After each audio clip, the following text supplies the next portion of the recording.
Hello everyone, this is Caleb Simpson, and you're watching my walkthrough for Breath of the Wild for Nintendo Wii U and Switch. So in the last several videos, I left the Great Plateau for the first time and went northeast towards Satori Mountain, and along the way I got a bunch of weapons, a whole bunch of materials for cooking up stuff, and I also tamed a horse. So what I'm doing right now is I'm going to the outskirts stable, and I'm taking my horse out. Now this is a little bit of a weird mechanic because technically I left my horse at the base of Satori Mountain, but you can go to any stable and you can choose the take out option, and it will warp your horse to where you currently are. So no matter where your horse is in Hyrule, you can warp it to any stable using this method.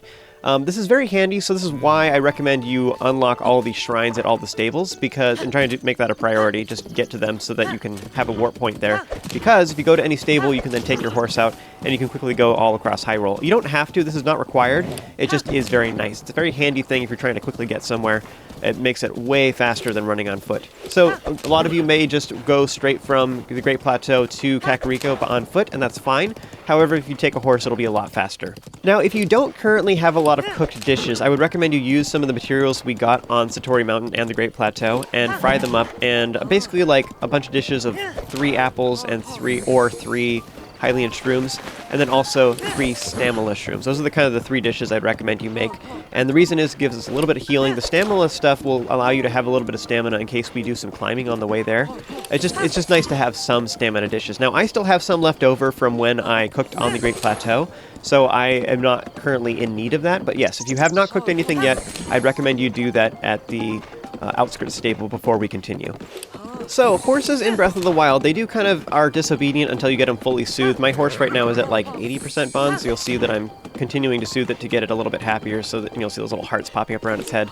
Now, that's all well and good. One thing that I always thought was a little bit weird in my previous playthroughs, I always felt like horses were a little bit finicky. Like, sometimes I'd try and like order them to go somewhere and they'd not obey they like start swerving weird and stuff, and I wasn't sure. I felt like I was constantly having to adjust for them. It felt like even after my horse was tamed, it was still a little bit wild, and I wasn't really sure why, and I didn't like it. So I felt like horses were unreliable. What I didn't realize is that this is the first game in the Zelda series where horses actually steer themselves a little bit. They'll automatically swerve around obstacles, and they'll automatically adjust to follow roads. I did not realize this, because I was still thinking it was like Twilight Princess or something, or Ocarina of Time, where you have to manually steer your horse for everything, and you have to adjust for everything. So it felt like the horse was moving when I didn't mean it to, and so that frustrated me, and I didn't, and usually I was riding it on roads, so of course it was snapping to the road and stuff. I just didn't realize that's how it worked. Anyways, I'll talk more about that here in a little bit. So, on our way to Kakariko, there's the Colomo Garrison Ruins, and here there is a DLC item you can grab using Magnesis, and this is Majora's Mask. Now, what this does is it makes it so that enemies will not attack you. Only certain kinds, though. So, Bokoblins, Lizalfos, Moblins, and temporarily Lynels. So, those 4 enemies you're not invisible, they'll see you, but they just walk over to you and, like, inspect you and are curious and stuff, but they won't attack you, and so they'll just kind of follow you around for a little bit. And don't do anything, which is great. So you can avoid a lot of enemy encounters by simply wearing Majora's Mask. It does only have 1 armor, but right now it's better than nothing. It's a pretty cool item. I am not going to be using it for this walkthrough, for the most part. I might show some specific sections where it's really, really handy, but it's a very useful thing to get, and I highly recommend you get it if you have the DLC. Again, for this walkthrough, I'm going to try and show how to do everything without needing that, though. I don't want people to, I don't want to be showing tactics that make you reliant on it when a lot of people watching this don't actually have that option, so I'm not really going to be using it for this walkthrough. But yes, very handy. I highly recommend you get it. It's really cool for fun things like, for example, you can walk into an enemy encampment, and then you can grab a bunch of explosive barrels and position them strategically, then just back up and then just shoot the barrel or blow it up with a bomb or something like that, and then all the enemies explode, and it's great. It's like you can set up a bunch of traps for enemies really easily, and there's no risk to you whatsoever. One of the things to know about that, though, is if you are going to be just running past enemies because you're using Majora's Mask, then you don't get, because you're not killing them, you're not getting all their goodies. So you can just ignore a lot of enemies in the game. Honestly, if you're killing every enemy you encounter, you will have way more materials than you actually need. So a lot of enemy encounters are kind of pointless, especially once you upgrade past if you upgrade past the tier of enemy treasures that they drop, and also you upgrade past the types of weapons that they drop, there's not really much reason to fight enemies, honestly. So a lot of them are just like obstacles in your way. You can just run right past them, it doesn't matter. So Having Majora's Mask is very handy. However, if you're getting no enemy parts at all, then you may find when you're trying to get certain upgrades, you're trying to craft elixirs, you might not have the ingredients you need. So if you use Majora's Mask too much, you might end up not having the stuff you want. So just something to be aware of if you're going to use it. Those are kind of the pros and cons. And just to go into more detail of specifics of how this works is while wearing the mask, then certain types of enemies will they'll do passive and they won't consider you a threat. They'll walk over and inspect you, but they won't attack you. But if you attack them, or sometimes if you use some of your rune abilities, like using Cryona, sometimes they don't like that. I don't know. Sometimes they don't care. Sometimes they hate you when you do that. I don't know.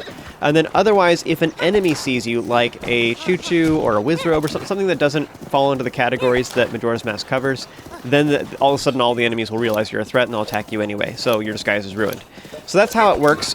So depending on the types of enemies you're facing, it can be great. You can just walk right past them. For example, I'm going to ride right past this moblin and it won't attack me because I'm wearing Majora's Mask.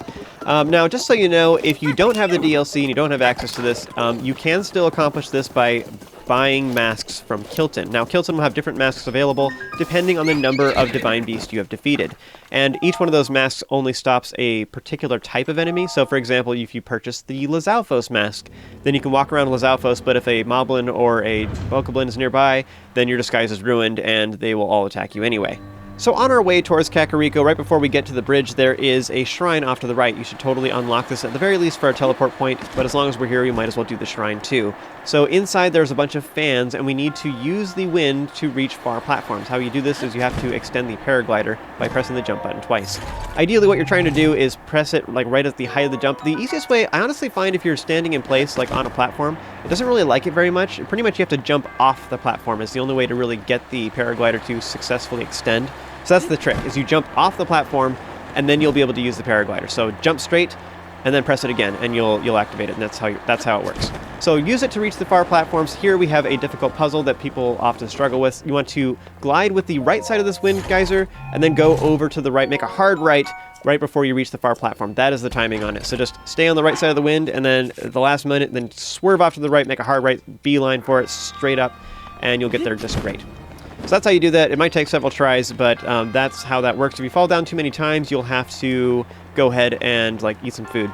Now, this particular chest does have a Soldier's Claymore, and just so you know, a lot of the chests that are in the shrines will actually scale with the game, I believe. So if you complete more Divine Beasts, then they will upgrade to higher tier weapons. So this is a Soldier's weapon. It'll upgrade to a Knight's one, and then a Royal one, I believe, after that.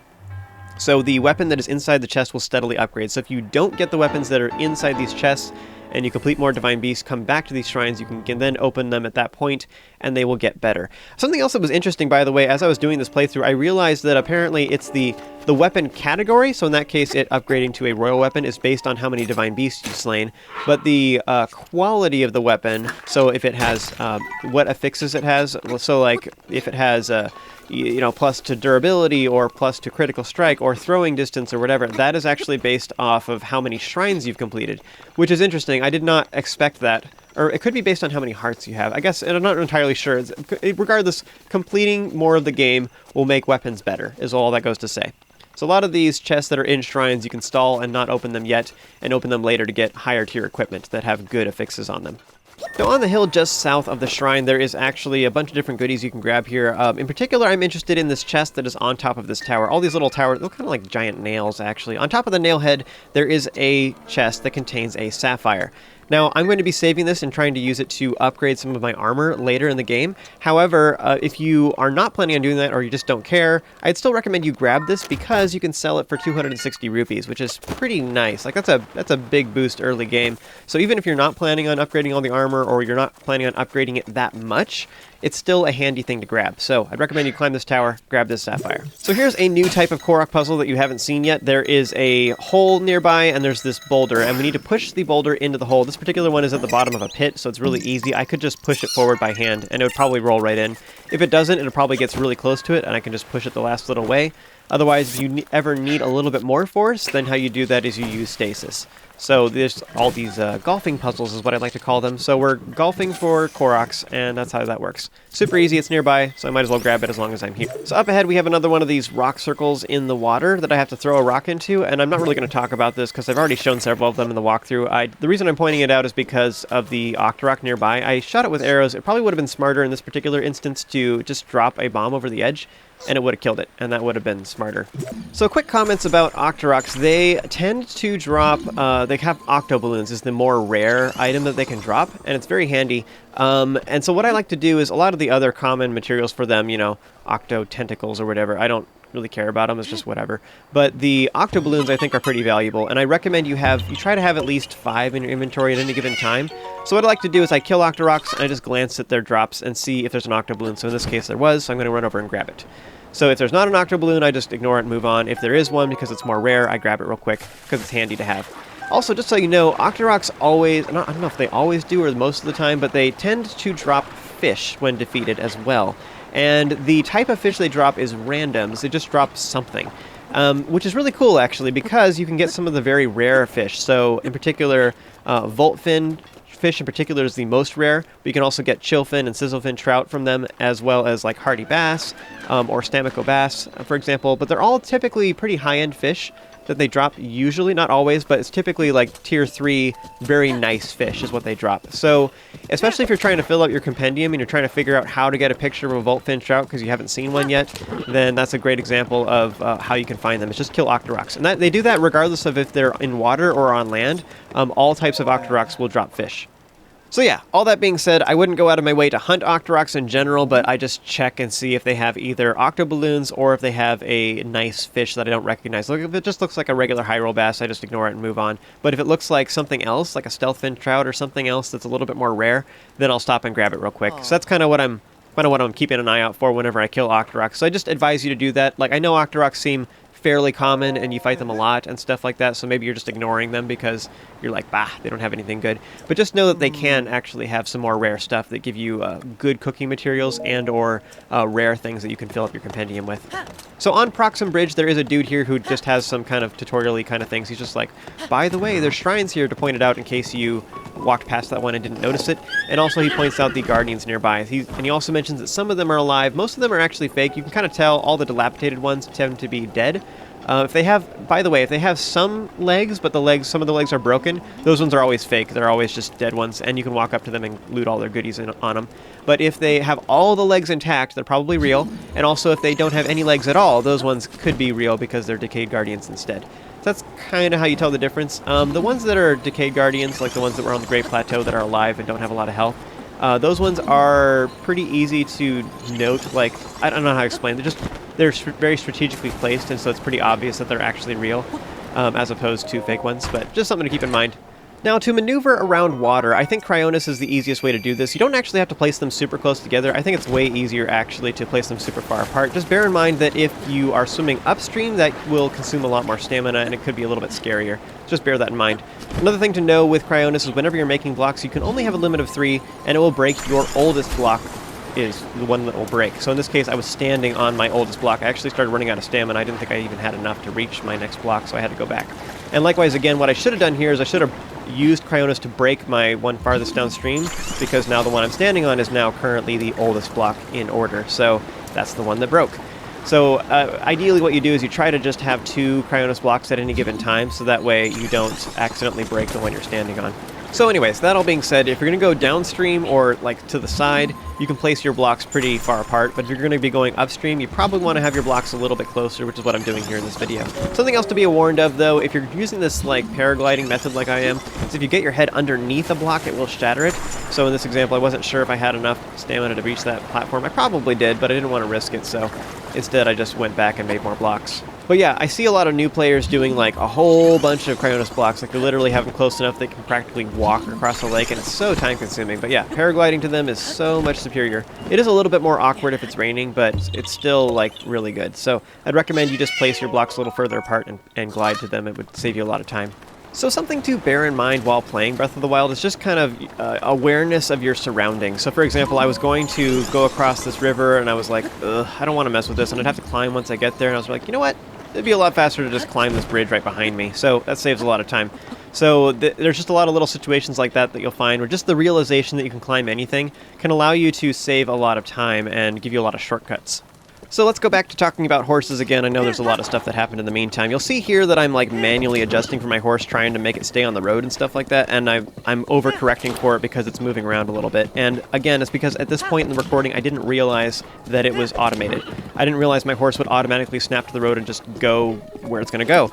And now that I've played it more, it feels really natural, and now that I realize that, I'm like, I feel kind of silly that I didn't understand that sooner. I think a lot of players didn't know that, but one of the things I think is super interesting about that is that is like real life. Like, horses will automatically, when you're riding a horse, they want to follow the trail. It's what they do. Like, you just give them a general direction, they'll follow the easiest path or whatever, and it's not like you don't have to steer them around every single tree. If you're trying to micromanage them, like weaving back and forth between the trees, they actually get annoyed at you and are like, leave me alone.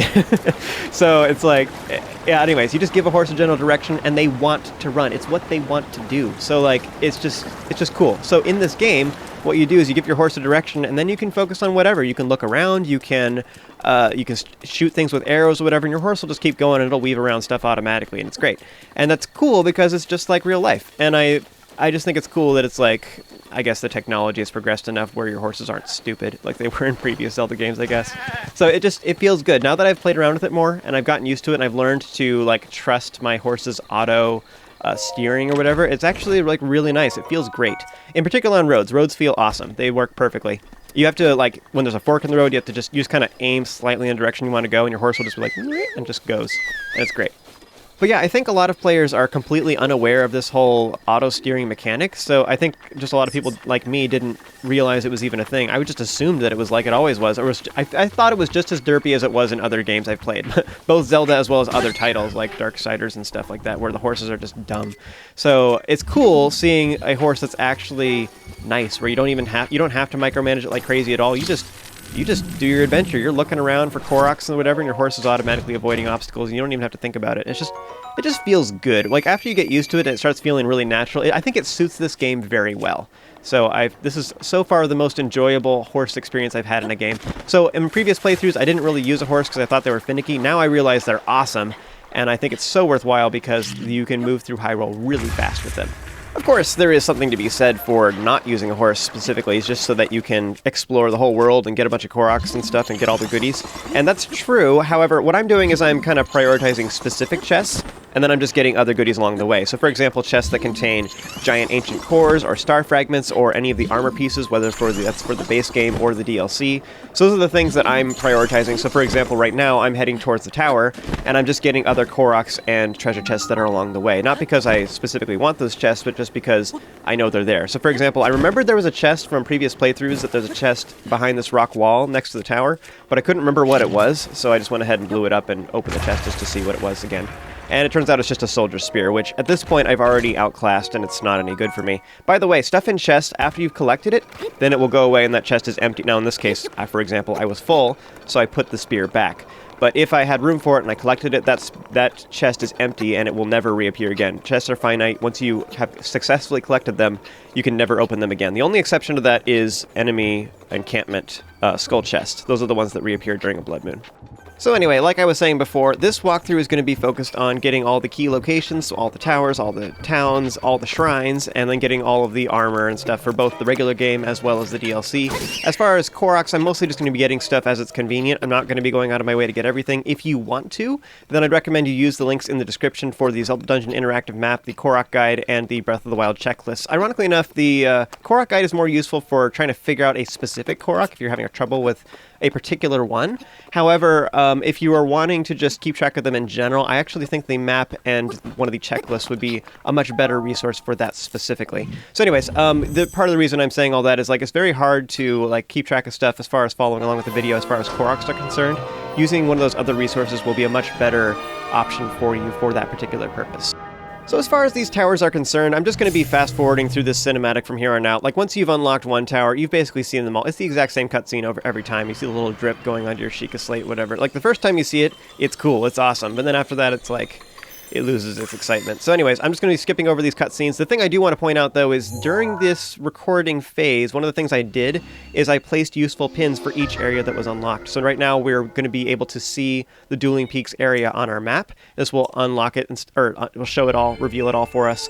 So I'm going to be placing a bunch of pins on my map at this point in the walkthrough. Now, some of those pins I did end up changing, though, as the walkthrough progressed, and finalizing, getting them a little bit more perfected and adding a couple more and removing a couple that I ended up deciding weren't as useful. So that being said, what I'm going to do is, at this point in the walkthrough, I did open up my map and place a bunch of useful pins, but I think what I'm going to do is I'm going to show my finalized map with everything unlocked and stuff, and I'll show you the pins that I ended up deciding were very useful for my playthrough. Alright, so here is my file towards the end of the game, and at this point I have unlocked most of the shrines, all of the towers, and I have placed most of the pins. I'm pretty happy with their placement. Just so you know, you do have a limited number of pins. I am actually out of slots. There's only 100 pins total you can have, so I've already used them all. So I'm going to have to delete some pins in order to make room for more. So I might end up deleting some of my Satori Mountain pins just because I've already successfully completed most of the stuff that I want to have there. So as another example along those same lines is I'm using gems to mark the location of stone talus. However, I'm only marking the location of the ones that have better farming materials. So this is a rare talus, for example, that gives you higher tier gems. And I marked a couple luminous talus, for example, that drop luminous stone. Although I'm not sure that that matters anymore. Luminous stones are actually easier to get than I thought now that I'm further in the game. Anyway, so that being said, my pin logic. Cooking pots are for the locations of cooking, well, just any materials in general. Any farmable materials that are used for cooking to make buffs, I'm using a cooking pot. Now, some materials you will also use, like swift violets, for example. You can cook with them, but it's also an ingredient you need to upgrade your armor. So this is the best place in the game to find swift violet, for example. So that's an example of that. So I have these, most of these pins are either just great locations in general for overall materials. This is Satori Mountain is just cram-packed with just a jack-of-all-trades location to get a wide variety of stuff. It isn't necessarily the best location for anything in the game except for Endura Carrots. Endura Carrots here and here are amazing. But anyways, most of these pins that I have are the best place in the game to farm a particular material.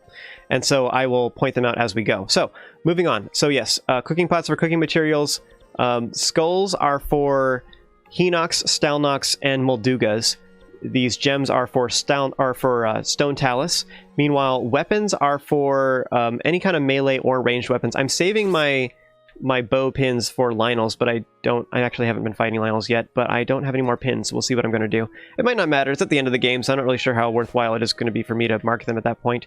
Leaves I'm using for miscellaneous stuff. This is the best place in the game to find horses. This is one of the better places in the game to get rupees. Not the best place in the game, but a good place.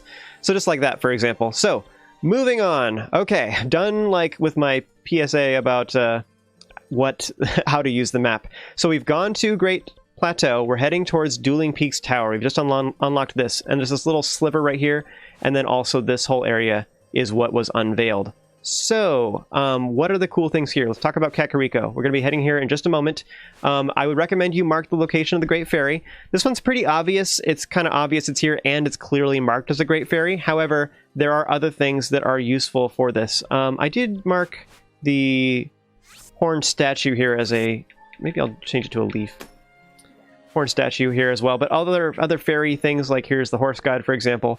I would mark all your great fairies with stars so you can easily find them.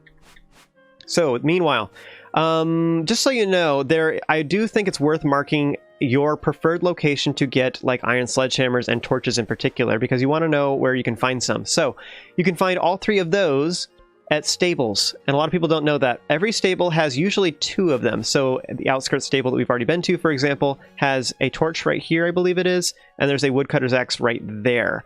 So that's usually how it works, is each stable has two of the three items. So this one might have a torch and a sledgehammer, or whatever. I don't know which ones have which, but just so you know, that's how it works. If you need to find one, you will always find those three at a stable. I think the best place in the game, just in general, I don't think this is the best, most efficient for each one, but it does have one of all three, and I think that's really cool, is Kakariko Village. Warp to the shrine, right here, leaning up against a tree next to this little graveyard, is an iron sledgehammer. Right here, next to a campfire, is a torch. Right here, next to this, leaning up against this house, right next to a little shed, is a woodcutter's axe. So I think that's one of the best places to go in the game. Probably delete these. These are the hiding locations of Kotella. or 2 of them. I don't know where all of her hiding locations are yet, but anyways, I might delete those. So as far as other things in the Dueling Peaks areas that are worth pinning, is over here, Telltale Lake. Telltale Lake is a little hidden gem in this game. I'll probably delete this now because I need pins. But Telltale Lake is a little hidden gem, early game anyways. It has some mid-tier ranked 2 fish for both tough and mighty. I forget what they're called, the little mighty trouts or whatever. But they're okay. And I don't think they're all that great. However, it's a nice place to get just some little cheap upgrades early on. And also it has a bunch of Stamiko bass. The cool thing about it is it's relatively tightly packed and it's easy to get to. Once you have this shrine, you literally just paraglide right here, start using Cryonis around here, blow up all the fish, and they're packed together. There's like 4 of them at a time, so blow them up, then just hop in the water, collect your fish, climb back onto the Cryonis block, and move over a little bit and do it again. Or you can put on the stealth gear and just make a couple Cryonis blocks to regenerate your stamina, and just swim in the water without dashing, and you don't produce any noise. You can just grab them all and then get on top of your block. So it's super easy. You can either stealth swim and collect them all, or you can blow them all up with bombs. But yes, Telltale Lake is a great place early on, especially to get Stamiko bass, because each one will give you a full stamina wheel when cooked. So you just cook 1 Stamiko bass each for each meal, and you end up with a whole bunch of stamina dishes. Super cool, because it's right here towards the beginning of the game. You just go here every blood moon, get a bunch of fish. Generally speaking, though, just so you know, Satori Mountain is way superior just in general. But yes, Telltale Lake is a nice little place if you did not go to Satori Mountain with me. Other cool places to know. Babinga Forest is, in my opinion, the best place in the game to get high-tail lizards. There are probably other places that are more efficient. However, a lot of those are on mountains and they are awkward to get to. So for somebody early game where they just need to get a couple real quick, this is the best place in my opinion. There's like 5 or 6 that are just scattered around here. If you have the option to take a picture of one and then sensor for it. By the way, you can find some in Hateno Village. It's another place you can find them. So around the houses here, if you sneak up on one very carefully, take a picture of it for your sensor, then you can sensor here to find them. So there's like 5 or 6 just natively around here, but then also this whole place is filled with tall grass. Use spin attacks there to make a high-tail lizard appear, grab them, and then continue on. So you can get, by just going along the beach here, you can get something like 20 of them pretty easily. It's not really that big a deal. So anyways, and you can also get a bunch of restless crickets. So that's worth marking if you need them. Down here, Hickory Woods. This is the best place in the game, by far, no questions asked, to find silent shrooms. Silent shrooms are a mid-tier ingredient that give you the level 3 stealth buff if you cook 5 of them. So it's and they give you a pretty decent amount of health, honestly. So early on, it's pretty cool, both for healing as well as giving you I think it's a 10-minute buff, I want to say off the top of my head, for stealth. It's 2 minutes per ingredient, so it's pretty good. Like, honestly, so it lasts a very long time. It gives you max level stealth. It's amazing. So it's all along here, along this tree line, on top of this island, a little bit on this hill, but mostly at the top of the hill. There's like 7 right here. So you just go from here and just be like, and get all these. It's great. Also, here at night, there's a bunch of sunset fireflies. Unfortunately, there is some style enemies that will attack you, so they might scare them off, but just so you know, that's all good too. And then right here, there is a Stalnox. Just so you know, there are 10 Stalnox in the game. One of them has a Hylian shield, but all the other 9 each have a different elemental weapon. This particular one always has a regular Thunderblade. So if you like lightning weapons, you can grab this which is really cool early game, because you can use that to kill enemy, or like steal their weapons. Any enemy that has a metal weapon, you can shock them with a thunder weapon and they will drop their weapon. So you can quickly do that, grab their weapon and run away. Super great. So killing a Stalnox early game can be really beneficial for you. All right, that is all the stuff in Dueling Peaks. One other thing, kind of as an honorable mention, I don't think this is worth a pin, but you can also go to Dea Village Ruins. There's a couple things to note here. There's a meteor rod that's pretty easy to get right here. Right around there, there's a Wizrobe that has a meteor rod. Just kill it, shoot it with an ice arrow. It dies instantly. Very easy. But the easiest way to get there is to take the Dueling Peak Tower. This is technically part of the lake tower. You don't actually have visibility here yet. But the easiest, you can't even really reach it very well from the lakeside. You actually reach it from Dueling Peak Tower. So it's kind of related to this one. But anyways, just fly over here and either climb over the mountain or go through this little pass. And the things to note here is that meteor rod. There's a little well right here where there are 5 sneaky river snails. There's another well right here, I believe it is, that has another 5 sneaky river snails inside it. And then also go down a little bit and up this hill. Each one of these little pools has like 3 sneaky river snails. I don't know why. So bam, bam, bam, bam. Best place in the game. This whole area right here. Best place in the entire game to get sneaky river snails. Now, as far as a stealth ingredient, these silent shrooms are way easier to get. However, if you need them to upgrade armor and such, this is a great place to go. I generally think it's more worthwhile to just collect them in passing. So, like, as you're walking along the river here, if you see one, just grab it. If you grab them in passing, you'll have all you need for all of the upgrades in the game. But yeah, those are all of the things worth mentioning around Dueling Peaks. Alright, we found the tower, we placed our pins, and I think that is a good place to end this particular video. I'm trying to keep my videos in like the 25 to 50 minute range, and we're already at 30 minutes for this one, which is crazy because we haven't like done anything. It's just like there's so much stuff to talk about in this game, it never ends. I can already tell I'm going to spend a lot of time looking at maps for this walkthrough. Anyways, as always, a huge thanks goes out to all of my Patreon supporters for helping to make this possible. And if you enjoyed this video and found it helpful, be sure to throw a like on it, subscribe, and stay tuned for more content just like this. Remember to stay awesome, you have an amazing day, and I'll meet up with my horse and you in the next video.